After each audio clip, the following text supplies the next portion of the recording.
In this video, we're going to talk about mediation strategies with a narcissist.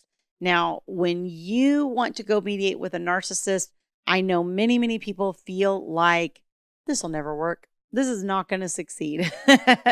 And sometimes it doesn't. Hopefully you have a mediator that kind of knows about narcissism and has an idea of how to approach that.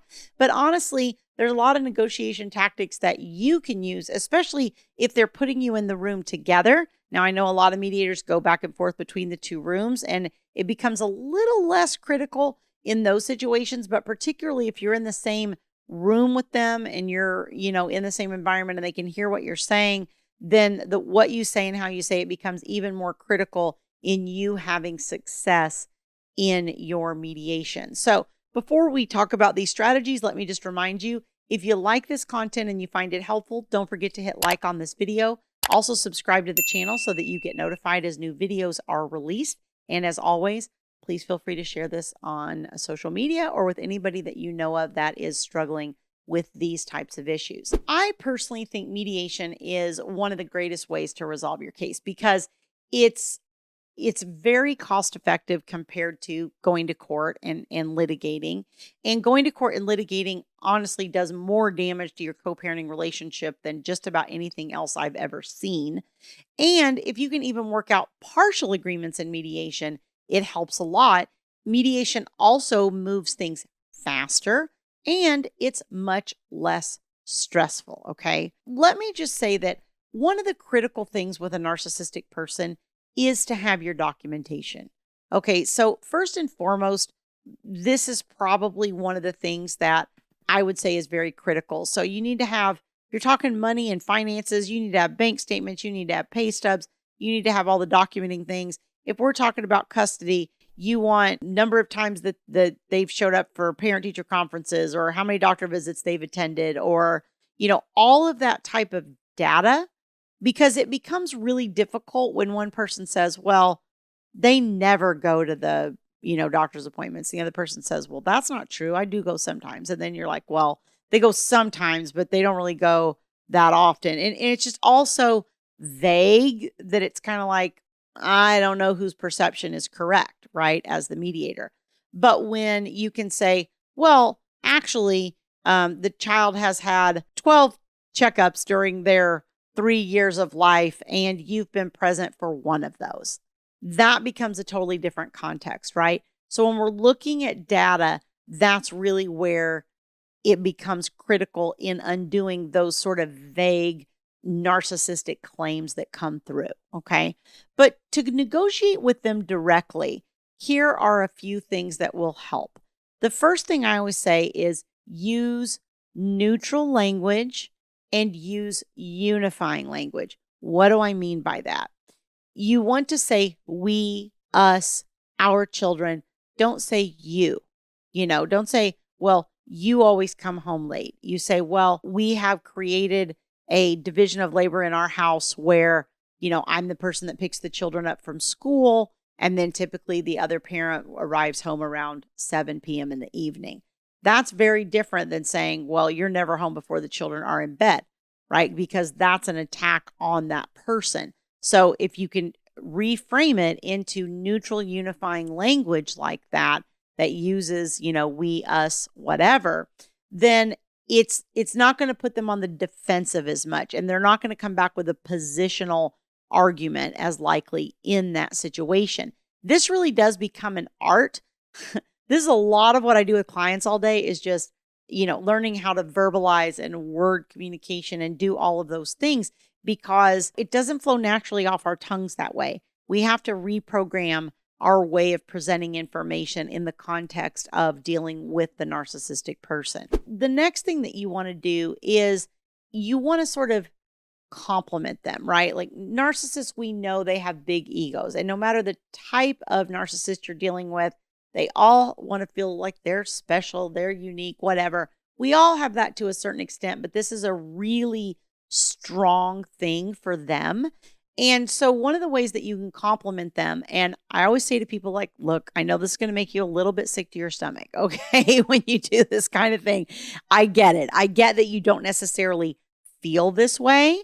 But let's say I was going to talk about an incident where somebody was maybe yelling or screaming at the kids, okay? And I wanted to bring that up in the mediation and that I was concerned about it. And I think they need an anger management class. Okay, let's just say that's the thing I'm asking for.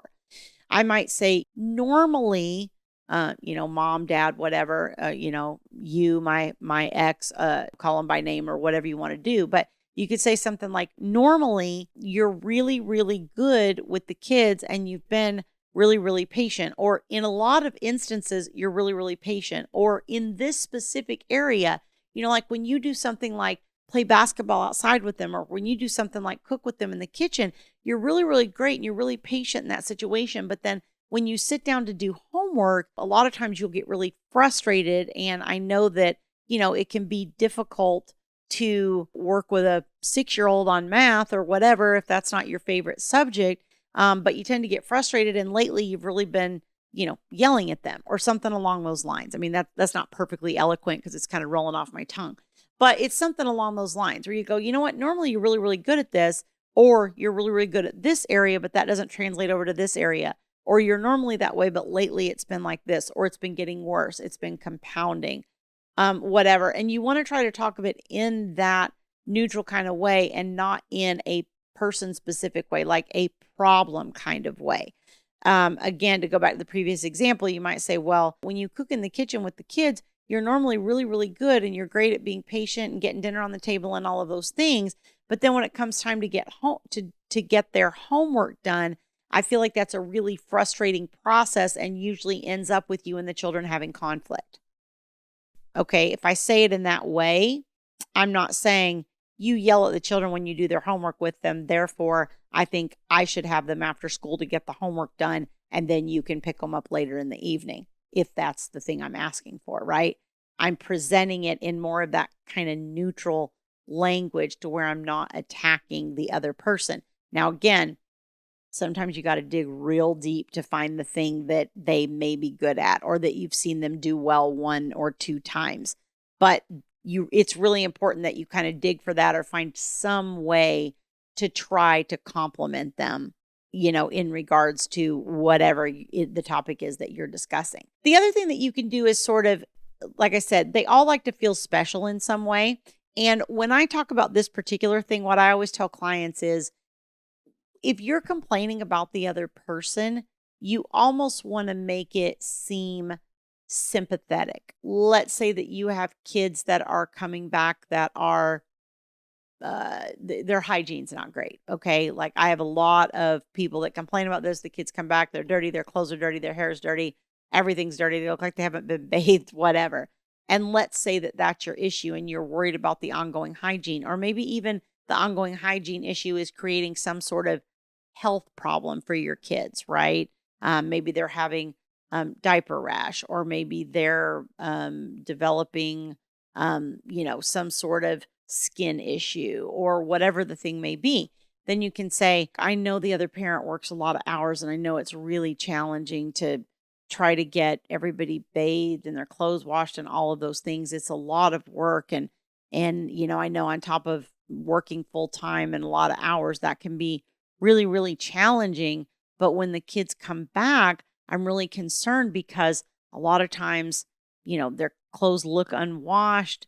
They don't seem like they've had a bath. And now our one child is starting to develop this skin issue. And the doctor said that the hygiene is real important, or daily bathing is real important, or whatever.